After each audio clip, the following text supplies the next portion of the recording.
This was an interesting turn of events. Do you remember back in the day when a Marvel movie would come out and they wouldn't really talk much about it for a little while? They definitely wouldn't want to reveal the mid-credits or post-credits scene anyway, that's for sure. They wouldn't want to reveal any spoilers, would they? Well, apparently, they don't care anymore. Obviously, this is an effort to get people to watch the film, very clearly.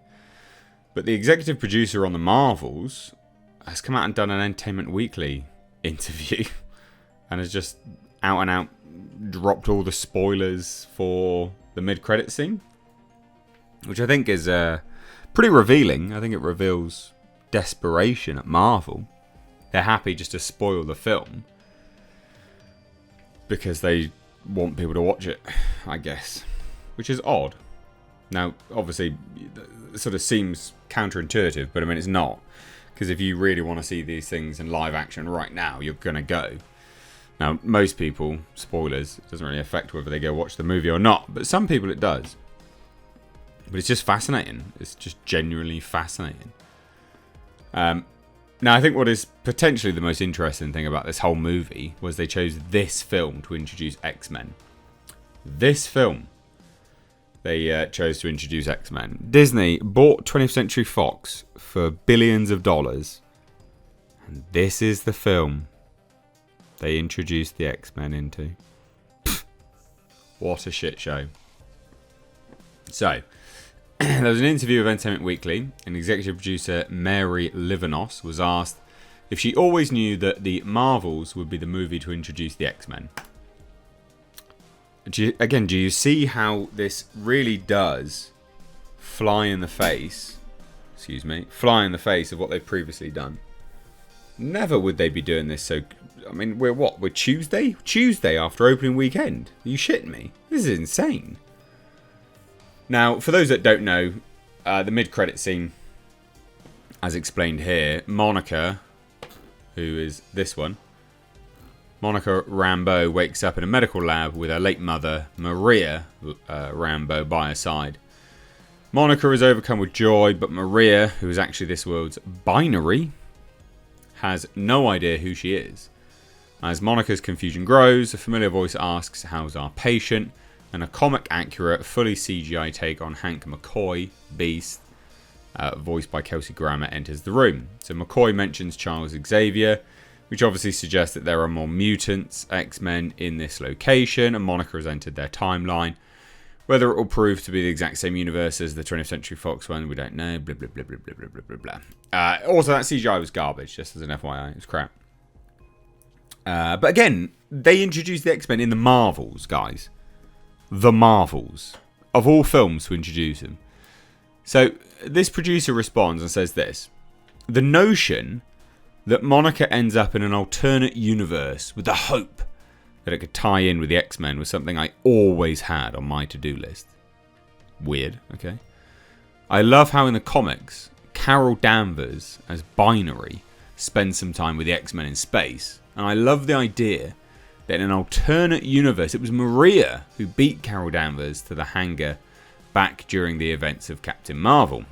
So she won and got those powers. That was something that was always really intriguing. Again, in Kelly Sue DeConnick's run of Captain Marvel, that is not someone you want to quote.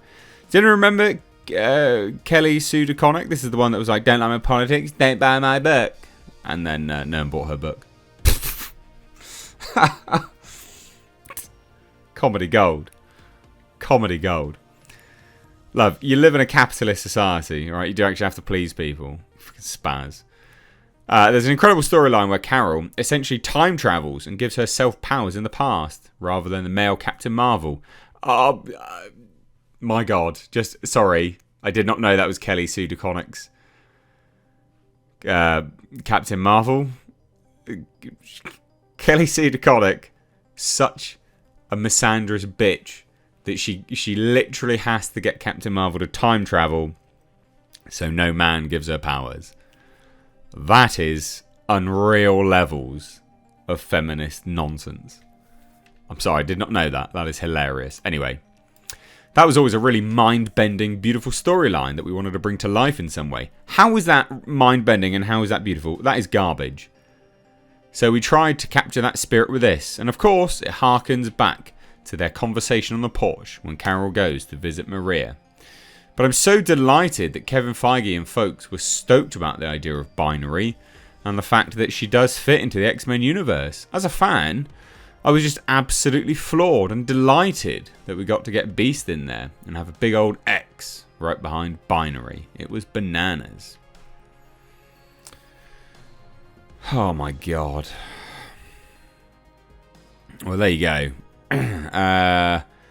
Yeah. Again, just important to note how this is the movie that they introduced the X-Men. This movie is the introduction to the X-Men. Of all films. Of all films. This is the one they choose to introduce the X-Men. My god. And no doubt, I bet you anything, it was probably thrown in there at last minute. Which means, again, more desperation. Desperate times call for desperate measures, I guess, from Marvel. But how funny as well. Kelly Sue DeConnick literally had Captain Marvel go back in time. So she could give herself powers rather than the male Captain Marvel. Because she don't need no man. She don't need no man. We just create a weird time loop paradox nonsense. Just for feminists' sake, I guess. What an absolute pile of crap. God, what an underwhelming film to introduce the X-Men into. This is 2 times now Marvel has done 2 films that have completely failed, but they should be really, really big for the ramifications of the MCU. So the first one was Ant-Man and the Wasp: Quantumania, right? Why was that important? Well, it introduced Kang. Kang was the big bad. He's our Thanos threat, basically, right? That should be huge. Wasn't. It was a flop. And then this one, they introduced the X-Men into it. That should be huge. But it's not. It's a flop. That is comedy gold. Do we think people are just sick to death of superheroes now? Because I don't. I still think there's an interest there. I think it's whether it's, people are interested in this stuff. I think people are not. Oh dear, oh dear. Very, very funny. What do you guys think? I'd love to hear your thoughts. Please do drop them down below. If you're new here, do hit subscribe. If you like what I do here, please do follow me over on Twitter at MrStageReviews and Instagram at MrStageReviews as well. And if you want to support the channel further, we've got memberships on the channel available, and we've also got Patreon. You can find it all linked down below. Thank you all so much for watching there, guys. Cheers. Take care. Bye-bye.